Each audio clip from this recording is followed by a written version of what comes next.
주간 고생하셨고 또 하나님의 은혜와 사랑들을 여러분들이 깨닫게 되었기를 주의 이름으로 간절히 소망합니다. 우리가 기도한다는 것은, 또 기도할 수 있다는 것은 하나님이 주시는 축복이고, 또 우리의 성실함을 또 주님께 드려서 기도하게 되었다라는 것도 하나님이 주신 은혜이자 또 주님이 주신 능력인 줄 믿습니다. 여러분, 축복하는 것은 정말 기도하는 여러분들을 통하여서 하나님의 나라가 확장되고 하나님의 놀라운 능력이 여러분의 삶과 또 인생과 또 여러 가지 그 인생의 여정 속에 함께 나타나게 되기를 주의 이름으로 간절히 축원합니다. 오늘 새벽에 이어서 계속적으로 이제 주기도문에 관한 이야기를 여러분들에게 나누고자 하는데요. 제가 주기도문을 마지막으로 이제 본문을 삼은 이유는 종교개혁자들이나 그런 그 기도에 대한 이야기를 하는 모든 사람들이 다 이 주기도문과 십계명 이런 계명들로 주기도문 그 기도를 정리하고 있기 때문입니다. 그러니까 이 기도의 가장 핵심이고 가장 기본이 되고자 하는 것은 바로 이 주기도문인데요. 이 주기도문을 통하여서 우리는 여러 가지 어떤 기도의 내용들을 감당할 수 있죠. 특히 마틴 루터는 우리에게 이야기해 주기를 주기도문을 통해서 기도할 수만 있다면 그것이야말로 가장 위대한 기도문이 될 수 있다라고 우리에게 알려주었습니다. 그만큼 이 주기도문은 우리에게 매우 중요한 것이고, 주님이 하나씩 하나씩 한 절씩 한 절씩 의미를 담아서 우리가 기도해야 될 내용들에 대해서 우리에게 가르쳐 주셨습니다. 일단 우리 새벽에 본 것처럼 이 주기도문의 시작은 하나님께 자기의 시선을 고정시키는 것입니다. 하나님 앞에 모든 것을 내려놓고 주님의 은혜를 따라 살아가기를 다짐하는 것, 그것이 바로 주님께서 가르쳐 주신 이 기도의 시작이 되는데요. 우리는 이러한 기도를 본받아서 기도하게 될 때 바로 주님 앞에 엎드려 주님의 뜻이 이루어짐을 믿고 나의 생각과 그런 마음을 내려놓고 기도하고 그런 것들의 모습이 필요합니다. 우리 참 기도할 때 우리 모두가 나의 뜻이 아니라 주님의 뜻이 이루어짐을 믿고 그 뜻을 따라 기도할 줄 아는 믿음의 백성이 다 되기를 주의 이름으로 간절히 소망합니다. 오늘 새벽에 이어서 예수님은 이제 오늘 우리에게 일용할 양식을 주시옵고라는 그런 내용을 우리에게 가르쳐 주셨는데요. 이에 대해서 어거스틴은 다음과 같은 해석을 내려주고 있습니다. 여기서 말하는 일용할 양식은 사치품이 아니라 이 생필품을 상징하는 표현이다. 예수님은 초반에 하나님을 참다운 양식이요, 재산이요, 행복으로 인정하는 것으로 세 가지 간구를 드렸다. 이제 필요를 채워주시길 구하는 기도 제목을 새로 짜인 마음의 틀에 맞춰 정리하신다라고 우리에게 해석해 주었습니다. 어거스틴이 말하는 온전한 기도라는 건 너무나 가난해서 하나님의 이름을 욕되게 하지도 말고 너무 부유해서 주님을 잊어버리지도 않게 오직 그 필요한 양식으로 나를 먹여 주시옵소서라는 그러한 내용이 거기에 담겨져 있다라는 거죠. 그래서 잠언 30장 8절의 말씀처럼 되어야 한다라고 우리에게 주장하고 있습니다. 또한 칼빈은요, 그 일용할 양식에 관하여 언급하면서 하나님의 영광을 떠나는 게 아니라 오직 하나님의 영광을 위한 방편이 되는 것들을 구해야 된다라고 우리에게 강조해주고 있습니다. 그러니까 이게 어거스틴과 같은 맥락을 이렇게 취하고 있는데, 이 얘기는 바로 이런 얘기죠. 그러니까 내가 너무나도 이 가난해서 하나님을 섬기는 게 힘들 정도로 그런 상황에 처하지 않도록 기도하고, 또 내가 너무나도 부자가 되거나 너무나 많은 돈을 가지게 되어서 정말 그것으로 인하여서 하나님을 잊어버리게 될 정도로 누리게 되면 안 되니까 거기까지 구하는 것이 아니라 내가 하나님을 섬길 수 있는 선까지 우리가 하나님께 구하고 찾고 우리에게 두드리는 모습들이 필요하다는 거죠. 보통 우리들은 하나님께 여러 가지 것들을 구하고 그것을 받기 위하여서 기도하지만 우리는 그 무엇보다도 주님 한 분만으로 만족하면서 그분만을 신뢰하는 마음가짐이 전제되어야 한다는 것을 우리에게 가르쳐주고 있습니다. 나아가서 이 마틴 루터는요, 이 기도에 관하여서 이런 해석을 내려주고 있어요. 누구나 빠짐없이 일용할 양식을 얻으려면 경제가 활성화되어야 되고 이 취업률이 높아져야 하고 정의로운 사회가 구현되어야 한다. 나아가 이 기도는 악의적인 착취에 대적하는 기도이다. 이렇게 알려주었습니다. 이 기도가 단순히 그냥 개인적인 필요나 어떤 나의 만족을 위한 그런 기도의 내용이 아니라 이 기도는 사회적인 정의 구현까지, 그러니까 사회적인 속에서 사회가 너무 가난하지도 않고 사회가 막 실업률이 막 엄청 올라가지도 않고, 그래서 이제 이 사회가 정말 하나님을 섬기기에 합당한 그런 사회가 될 수 있도록 기도해야 된다라고 우리에게 알려주고 있는 거죠. 그래서 이 기도를 드릴 때는요, 이 교회가 사회를 위해 이 교회가 중보기도하고 있다는 것을 똑똑히 알려주고 이러한 기도가 배제당하지 않도록 우리는 조심해야 합니다.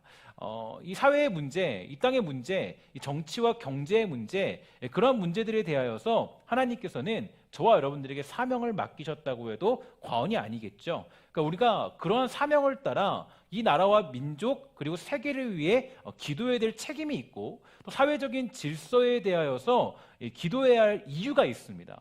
특히 이 코로나 시대를 보내면서 그들의 아픔과 문제들에 대하여 쉽게 간과할 수 없는 이유는 바로 하나님이 우리에게 주신 사명 때문입니다. 그러니까 또 주님이 가르쳐 주신 기도를 보면 이 사회에 대해서 우리가 그냥 방관자로 지내는 것이 아니라 이 사회의 아픔, 고통, 현실, 어려움 그 모든 것들을 위해서 우리가 기도할 수 있도록 하나님이 우리에게 주님께서 이 기도문을 알려주신 거죠. 그래서 저는 곰곰이 생각해 봤어요. 왜 우리가 하필이면 이러한 시대를 살고 있을까? 하필이면 왜 우리가 이 코로나 시대와 같은 암흑기 시대를 보내고 있을까? 이것은 저와 여러분들에게 주어진 아주 맡겨진 사명이 있는 겁니다. 그러니까 이 사명을 감당할 수 있다라는 건 우리가 이제 그만큼 하나님이 기대하는 바가 있고 일하시고자 하는 일들이 있겠죠. 여러분들의 믿음이 아주 깊은 줄 아시고 하나님이 이 시대를 여러분들과 제가 살아갈 수 있도록 허락해 주신 겁니다. 오늘 이러한 사명들이 회복되어서 우리들이 기도할 때 용인시와 또 경기도 그리고 대한민국의 땅을 위해서 기도할 줄 아는 또 저와 여러분 되기를 주의 이름으로 간절히 소망합니다. 두 번째로 이제 우리에게 죄 지은 자를 사하여 준 것 같이라는 그런 기도를 가르쳐 주셨는데요. 이것은 하나님과 우리 그리고 나와 너의 관계에 대한 모든 문제를 놓고 기도하라는 그런 뜻입니다. 이 부분에 대하여서 마틴 루터의 이야기를 좀 귀담아 들을 필요가 있는데 한번 잘 들어보십시오. 누구든 스스로 의롭다고 여기고 남들을 멸시하는 이가 있으면 이 간구와 마주서서 자신을 살피게 하라. 자신이 남보다 나을 게 없고 누구라도 하나님의 임재 안에서 머리를 조아릴 수밖에 없고 겸손이라는 높이 낮은 문을 지나 용서의 기쁨 가운데로 들어가야 한다는 것을 깨달을 것이다. 이렇게 우리에게 알려주고 있습니다. 나아가 루터는요, 이 간구를 이 교만에 대한 도전일 뿐 아니라 영적인 실상에 대한 검증으로 규정해 주었습니다. 그러니까 사실 우리가 이 땅을 살아갈 때 가장 힘든 게 이 인간관계입니다. 관계 속에서 혼란을 겪게 되죠. 특히 가장 힘든 것은 어떤 거냐면 이 억울한 일을 당하고 또 부당한 대우를 받았을 때예요. 그러니까 사회에서 여러분 힘들 때가 언제입니까? 내가 정말 부당한 대우를 당했을 때 나는 안 그랬는데 나는 그런 모습이 없었는데 나는 그렇게 하지 않았는데 왜 내가 이런 일을 당해야 되지? 왜 내가 억울한 모함을 당해야 되지? 그러한 때가 굉장히 많이 있어요. 성경에도요 그러한 예가 많이 있게 되죠. 대표적으로 우리가 알고 있는 사람이 한 명 있는데 요셉입니다. 그러니까 요셉은 억울한 인생의 대명사였어요. 그러니까 그는 잘못을 하지 않았죠. 그는 오해를 받고 애굽으로 팔려오게 되었고 심지어 감옥까지 갑니다. 그렇게 그는 억울한 인생의 아주 대명사라고 할 수 있는 그런 사람이 되고 말았습니다. 그런데 성경은 그러한 요셉의 억울함을 풀어주는 장면이 등장하진 않아요. 여러분 그가 억울한 일을 당했기 때문에 총리가 된 겁니까? 아니죠. 하나님이 야 너 억울했으니까 너 인생 보답해 줄게 그런 식으로 해서 하나님이 총리라는 자리를 허락해 준 것은 아니에요. 그러니까 하나님의 사람 요셉을 건드렸으니까 야 그를 억울하게 만들었으니까 야 그 인생이 망했다더라 뭐 이런 건 등장하지 않아요. 사실 그것이 성경이 우리에게 가르쳐주고 있는 너무 중요한 메시지입니다. 성경은 우리의 원한을 풀어주는 것을 강조해 준 적이 없어요. 그러니까 내가 뭐 억울한 일을 당했고 힘든 일을 당했고 모함을 당했으니까 야 내가 너 모함 시킨 놈들 내가 다 죽여버릴게, 내가 다 갚아줄게, 원수 갚아줄게 뭐 이런 식의 내용이 없어요. 그러니까 우리는 보통 이 한국적인 사고방식으로 보면은 이 원한을 갚아주는 게 굉장히 중요한 메시지인데요. 성경에는 한 번도 그런 적이 없습니다. 하나님은 그렇게 한 적이 없어요. 이유가 무엇일까요? 이에 대해서 이 칼빈이요 다음과 같은 해석을 내려줬습니다. 마음에 미워하는 감정을 계속적으로 붙들고 있다면 안 갚을 말 궁리하거나 어떻게든 해코지할 기회를 골똘히 찾고 있다면 더 나아가 원수처럼 여기는 상대가 보여준 호의에 보답해서 거기에 어울리는 온갖 배려를 하려 애쓰지 않는다면 이 기도를 드려봐야 하나님께 우리 죄를 용서하지 말아달라고 간청하는 꼴이 될 따름이다. 이렇게 우리에게 설명해 주었습니다. 그러니까 내가 하나님을 섬기면서 예수를 섬기고 그리스도를 살아가면서 원한을 그대로 품고 있다면 스스로는 용서하지 않으면서 자기의 죄만큼은 하나님께 용서받기를 구하는 위선적인 모습과 같다라는 거예요. 그러니까 우리는 이 용서에 대해서 굉장히 많은 생각을 해봐야 됩니다. 그러니까 우리가 억울한 일을 당했다. 사실 이거는 모함을 당했다. 내가 정말 말도 안 되는 일을 당했다. 사실 성경이 얘기하는 건요. 제가 지난주에도 온유에 대해 설명하면서 그런 얘기를 드렸죠. 침묵이라고, 침묵. 사실 성경이 요구하는 건 침묵입니다. 야, 너가 억울한 일 당했으니까 내가 그 억울한 일을 풀어줄게. 이게 없어요. 그러니까 우리가 하나님의 주시는 그 놀라운 메시지가 뭔지를 기억하셔야 돼요. 내가 이 칼빈이 얘기한 것처럼 원한을 그대로 내가 품고 있다면 스스로는 용서하지 않으면서 자기의 죄만큼은 하나님께 용서받기를 구하는 위선적인 모습과 같다라는 거예요. 그래서 우리는 다음의 기도가 필요한 거죠. 다음의 기도가 뭡니까? 우리를 시험에 들게 하지 마시옵고, 그죠? 시험에 들게 마시옵고. 어거스틴은 이 간구를 두고 중요한 구분을 지었습니다.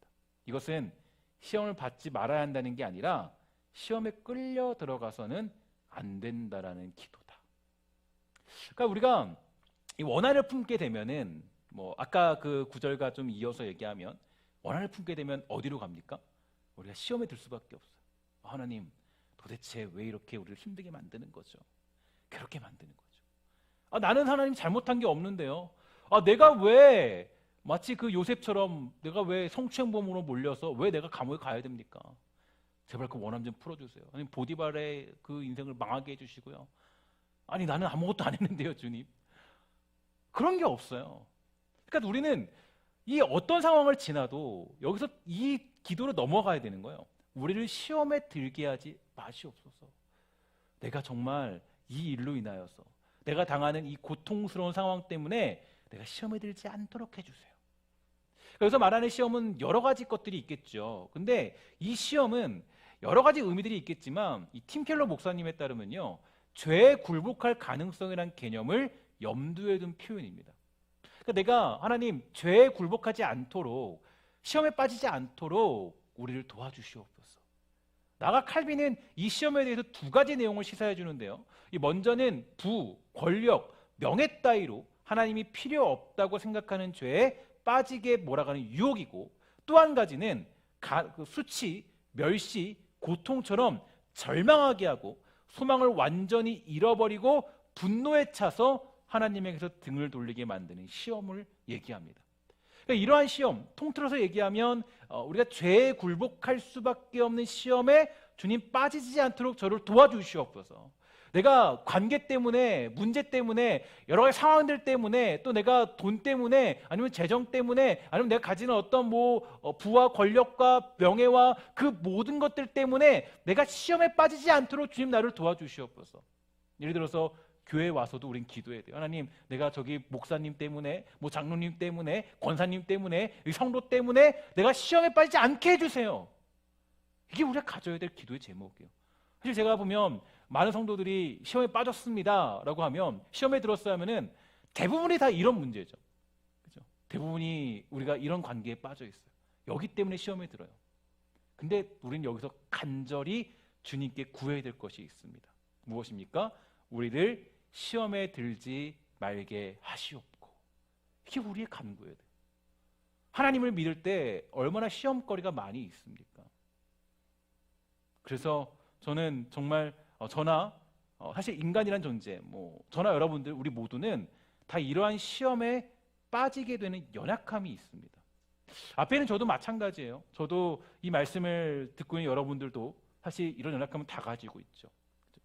누군가에게 시험 드는 모습들, 또 여러 가지 상황들 때문에 시험 드는 모습들. 하나님, 저는 왜 이렇게 가난한 겁니까? 라고 시험이 들 수도 있고요. 하나님, 제가 여러 가지 상황들 속에서 이런 어려움들이 있어요. 그것 때문에 시험에 빠질 수도 있고.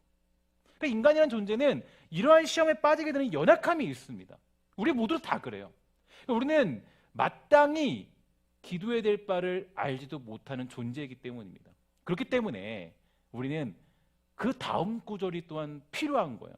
우리 그 다음 구절을 집중해서 살펴봐야 됩니다. 함께 우리 이 다음 구절을 읽도록 하겠습니다. 다 같이 읽도록 합니다. 시작. 악에서 구하시옵소서. 함께 다시 읽습니다. 시작. 악에서 구하시옵소서. 아멘. 저는 이게 굉장히 저에게 많이 이렇게 다가왔어요. 주님, 악에서 구하시옵소서. 요즘에 영화 중에 다만 악에서 구하소서라는 영화가 있는데 그 영화 때문에 그런 건 아니고, 제가 이 주기도문을 조금 이 어거스틴과 루터와 또 칼빈의 이야기를 들어보면서 해석해 보면서 이 구절이 굉장히 저에게는 많이 어떤 찔림이 왔고 또 나에게 다가왔습니다. 이 말을 원문으로 보면요, 이렇게 되어 있어요. 악마, 사탄에게서 우리를 구하시옵소서라고 기도하는 모습입니다. 그러니까 루터는 이 기도를 가리켜서 우리를 위협하는 모든 것들에 맞서는 기도다라고 해석해 주었고요. 이것은 우리를 무너뜨리려고 하는 모든 것들을 가리켜주고 있죠. 그러니까 저와 여러분들의 모든 문제, 우리의 연약함, 나아가서 세상의 위협과 우리를 무너뜨리려고 하는 모든 세력들, 사실 예수님의 마지막 기도를 여러분 살펴본 적이 있죠. 그 예수님의 마지막 기도, 겟세마네 그 동산에서 기도하셨을 때, 그때 피와 땀과 피로 기도하셨을 때요, 그때 예수님이 기도하셨던 내용들을 살펴보면요, 그 모든 기도의 핵심은 어떤 거냐? 하나님, 저들이 악에 빠질까 봐 제가 너무나도 걱정됩니다. 주님, 저들을 지켜주세요. 저들을 도와주세요. 저들이 주님을 배신하지 않도록 주님 도와주시고, 그 고통과 환난 속에서도 그들이 믿음을 지킬 수 있도록 주님, 그들을 보호하여 주세요라고 간절히 간구하는 그 예수님의 모습을 볼 때, 주님, 우리를 악에서 구하소서, 이 고백은요, 저와 여러분들이 아예 정말 그 입에 달고 살아야 될 믿음의 고백이에요. 간구할 때, 기도할 때 이 고백은 너무 중요한 메시지 같아요. 주님, 나를 시험에 빠지지 않게 해주시고, 주님, 내가 악에서 구하옵소서. 혹여라도 내가 시험에 빠져서 악에 빠진다면, 사탄의 공격에 무너져서 내가 어찌할 바를 모른다면, 그때 주님, 저를 악에서 구하여 주시옵소서라고 기도하는 모습, 이게 우리에게는 너무나도 중요한 메시지입니다. 그래서 이 고백의 결론적인 내용은 우리를 악에서 구원하실 분은 누구밖에 없다라는 거예요. 하나님밖에 없다라는 거예요. 악에서 구하소서. 내가 악에 빠졌을 때 그 악에서 우리를 구원하실 분은 우리 주 하나님밖에 없는 줄 믿습니다.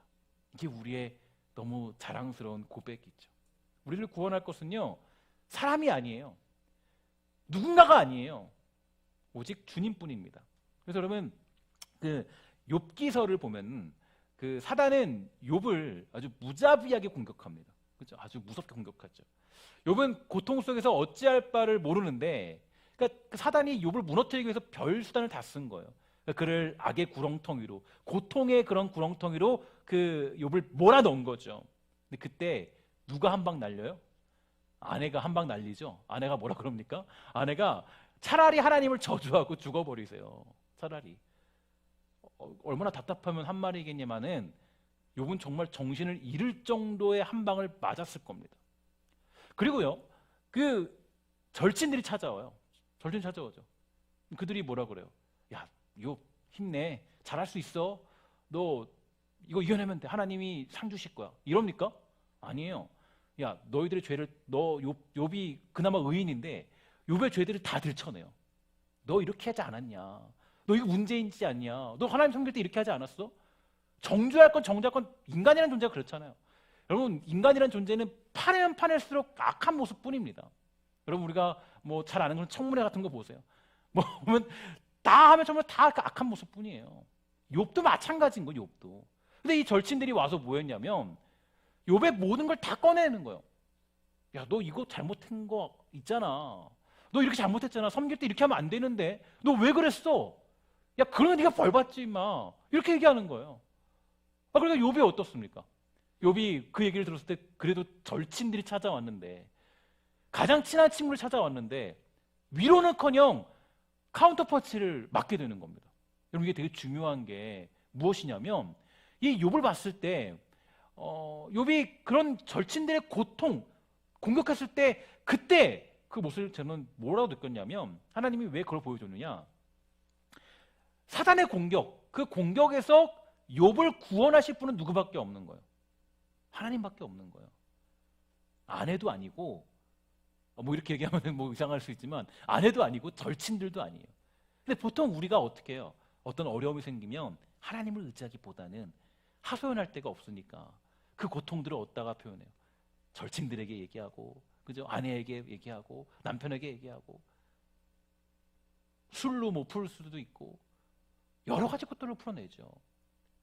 근데 우리를 악에서 구원할 수 있는 유일한 분은 우리 하나님밖에 없다는 것을 욥기서가 우리에게 정확하게 알려주고 있는 것입니다.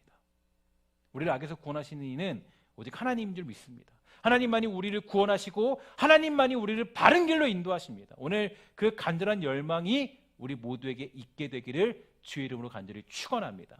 마지막으로 주님께서는 우리에게 알려주신 제목이 있죠. 나라와 권세와 영광이 영원히 있사옵나이다. 아멘. 사실 이 기도를 주기도문이 마무리 짓고 있는데 이 부분은 이 초기 성경 문서나 라틴어로 번역된 이 불가타 성경에서는 찾아볼 수 없는 구절입니다. 그래서 어거스틴은 아예 이 부분에서 해석하지 않았고요. 그 없었으니까. 그리고 사실 그 루터도 여기에 대해서 구체적으로 해석하고 있지 않습니다. 저도 어렸을 때 이제 어떤 목사님에게 들었는데 그때 기억이 나요. 주기도문을 한참 외우고 있는데 그때 외웠을 때 이 부분을 빼야 된다라고 저에게 알려주신 적이 있습니다. 그러니까 사실 주기도문 할 때 이 부분을 빼고 고백해야 한다고 배운 적이 있어요.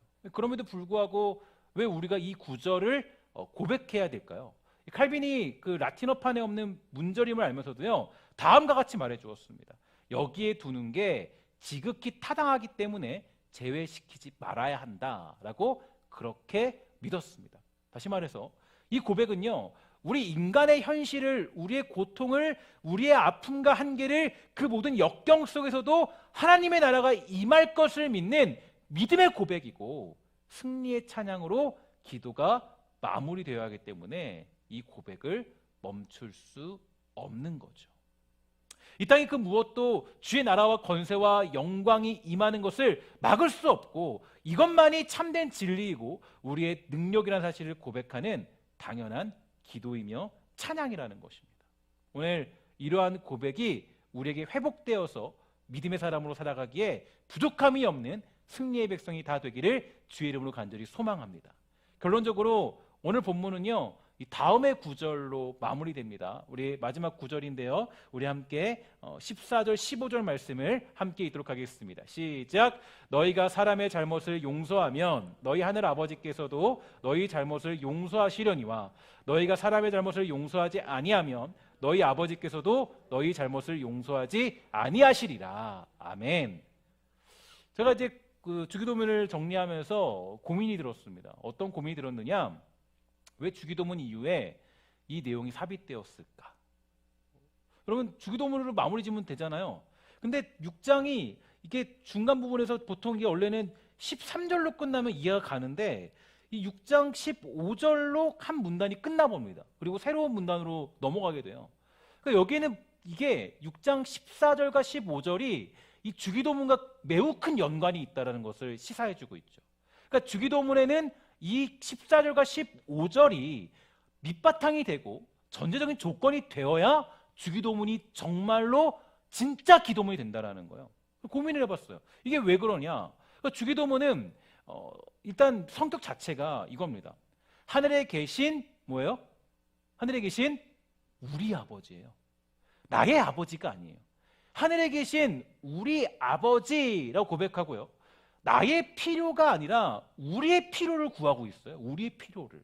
그리고 나의 시험이 아니라 우리를 시험에 빠지지 않도록 구하고 있고 악에서 우리를 구하도록 간절히 기도하고 있습니다. 그러니까 주기도문의 자체적인 성격, 기본 성격 자체가 개인적이지 않고 공동체적이라는 거예요.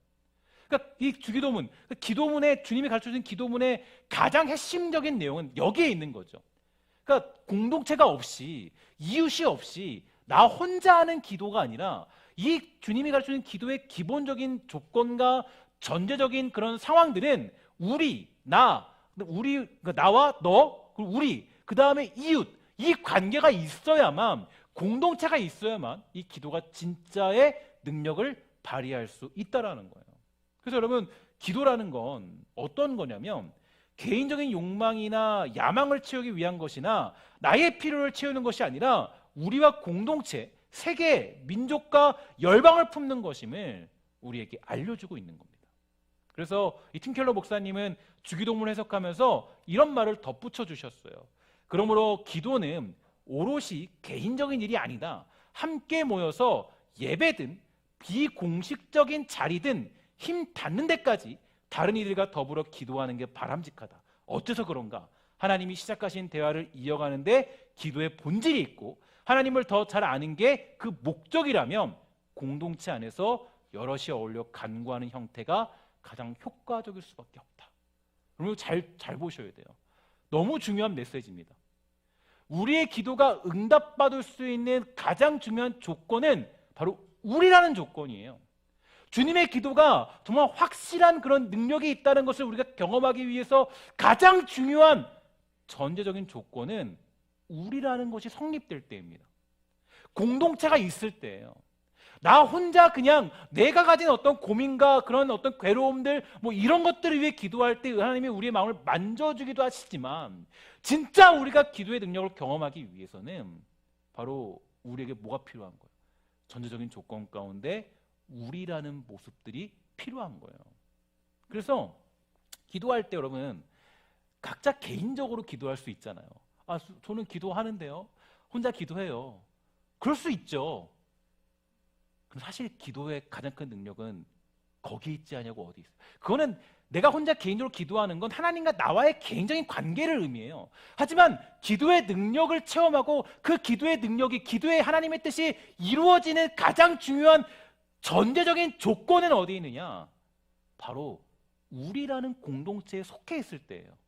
함께 우리가 모여서 뜨겁게 기도할 때라는 거예요. 그래서 제가 이제 그 목회를 시작하면서 여러분들에게 말씀드렸던 것 중에 하나가 제가 많은 교회들을 살펴봤어요. 모델들을 살펴봤어요. 그 많은 교회들의 모델들의 가장 중요한 특징이 어디인지 아십니까? 금요 기도가 살아있어요. 저는 이거를 너무 눈부시게 봤어요. 정말 금요 기도가 죽어있는 교회가 부흥하는 교회를 전 본 적이 없습니다. 찾아보니까. 왜냐? 이제 예를 들어서 뭐 중보기도팀, 뭐 새벽기도 이런 것들은 우리가 이제 개인적인 기도 형황이 더 강합니다. 근데 금요기도회라는 것은 어떤 게 있냐면 공동체적인 성격이 훨씬 커요. 공동의 기도 제목들을 나누고 그걸 가지고 기도하는 모습들이 크죠. 그래서 제가 교회들을 살펴보니까 금요기도회가 죽은 교회들이 없어요. 그래서 어떤 교회는 제가 말씀드렸죠. 직분자들은 다 추석 체크를 해야 돼요. 무조건 다. 어떤 교회들은 나왔냐 안 나왔냐. 금요기도 다른 데는 몰라도 금요기도회에 나왔으면 오케이. 그 깜짝 놀랐어요. 근데 많은 교회들이 그러더라고요. 그렇게 보니까 왜 그러냐면 공동체적인 기도가 없으면 하나님의 나라와 영광이 임하는 그 기쁨들을 경험할 수 없기 때문이에요. 그래서 제가 보니까 공동체가 있는 교회, 함께 우리가 공동적인 기도 제목을 놓고 기도하는 그 교회야말로 진짜 성령이 주시는 은혜를 경험하게 되고 또 그 부흥을 체험하게 되는 것을 확인할 수가 있었습니다.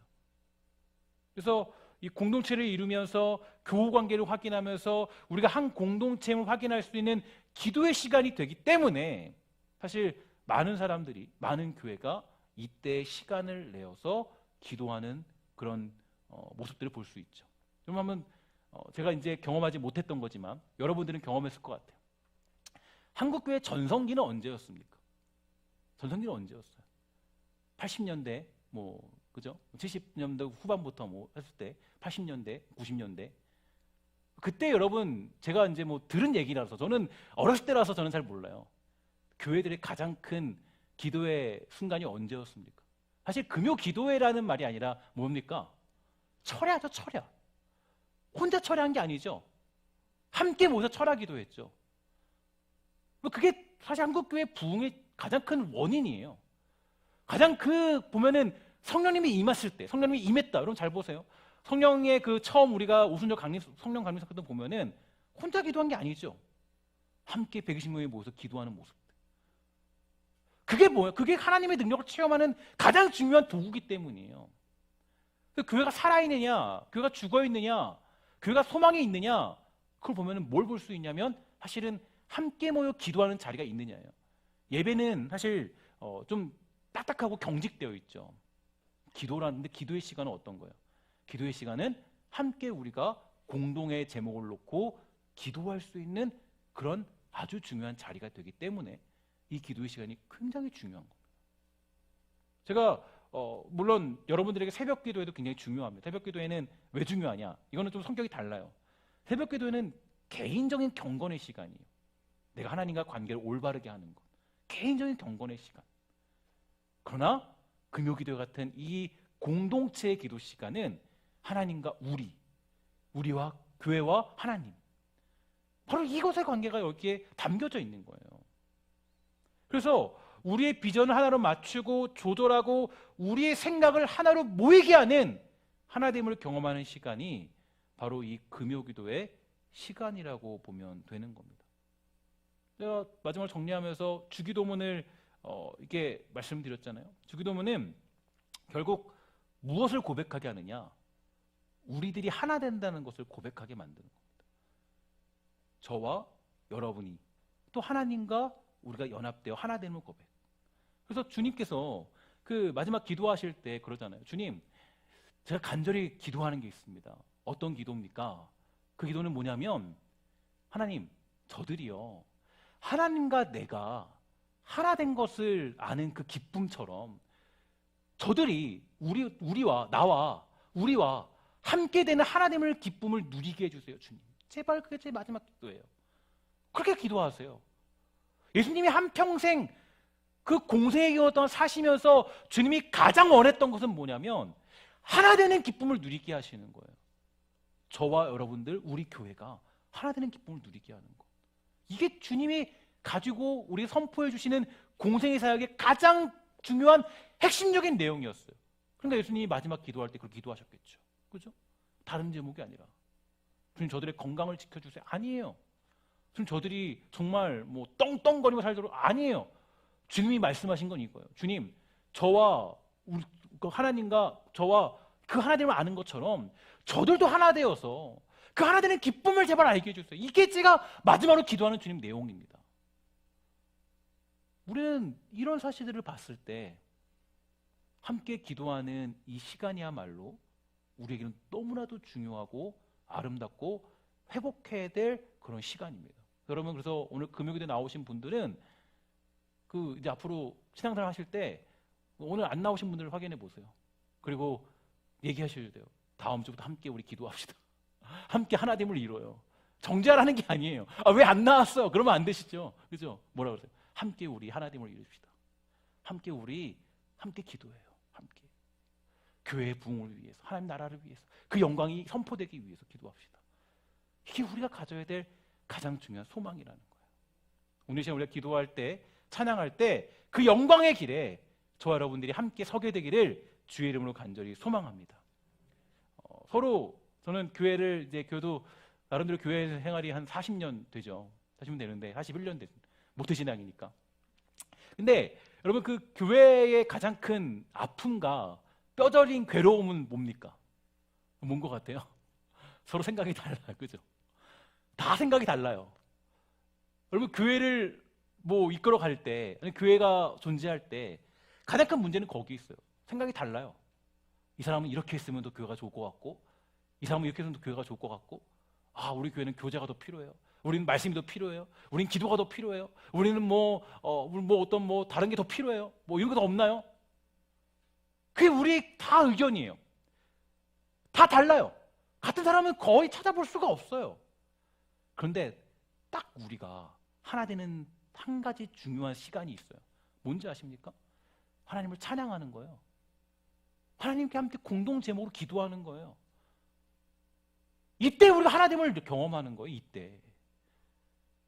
근데 그 하나됨을 경험할 수 없으니까 교회가 회의감을 느껴지고, 이놈의 교회 내가 그냥 떠나버려야겠네. 뭐 믿음이 뭐야? 예수가 뭐야? 왜요? 하나됨을 경험하지 못하니까. 기도하는 자리에 없으니까. 함께 찬양하는 자리에 없으니까. 그래서 우리는 기도하고 함께 찬양하는 자리를 아주 무엇보다 더 많이 만들어야 돼요. 교제하는 자리도 사실은 중요하겠죠. 그러나 사실은 그 모든 것들은 생각이 다르다는 것을 표출할 수밖에 없습니다. 그러나 한 가지, 우리를 하나로 만드는 유일한 도구, 말씀, 기도, 찬양밖에 없어요. 이게 우리가 가질 수 있는 유일한 유익이고 만족이고 주님이 원하시는 가장 중요한 내용입니다. 저는 우리 사랑하는 신성교회가 정말 앞으로 그렇게 변화될 수 있게 되기를 주의 이름으로 간절히 소망합니다. 정말 우리가 기도하는 일에, 함께 기도하는 일에 힘쓰고, 함께 찬양하는 일에 힘쓰고, 함께 말씀 나누는 일에 힘쓴다면 그것보다 더 멋진 교회는 없다라고 저는 생각합니다. 저의 사명은 거기 있다고 생각하고, 또 여러분들과 함께 그 길을 걸어가고자 하는 게 바로 우리가 가지는 비전이자 목표가 되는 겁니다. 자, 마지막으로 주기도의 목적은 결국 이렇게 정리할 수 있겠죠. 우리 오늘 제목인데요, 함께 이 제목을 함께 우리 읽도록 하겠습니다. 시작. 내가 주님과 하나가 되고 우리가 주님과 하나가 되는 것. 아멘. 이게 주기도문의 가장 중요한 목적입니다. 기도하는 이유예요. 제가 그래서 말씀드렸죠. 기도는 하나님 앞에 내 뜻을 굴복하는 거예요. 이게 뭐예요? 주님과 하나 되는 겁니다. 주님. 왜냐면 내가 더 주님보다 높지 않거든요. 주님의 지혜가 훨씬 높거든요. 그 지혜를 내가 가늠할 수 없어요. 그래서 뭐 하는 거예요? 주님 앞에 내가 굴복하고 엎드려서 그님의 뜻에 따르는 겁니다. 그게 기도의 가장 중요한 모습이 돼요. 우리 교회가 정말 하나님과 하나 되고, 저와 여러분들이 하나 되고, 우리 모두가 하나 되어서 주의 나라와 영광과 부흥을 향해 달려가는 주의 모든 백성이 되기를 주의 이름으로 간절히 축원합니다. 우리 기도하도록 하겠습니다.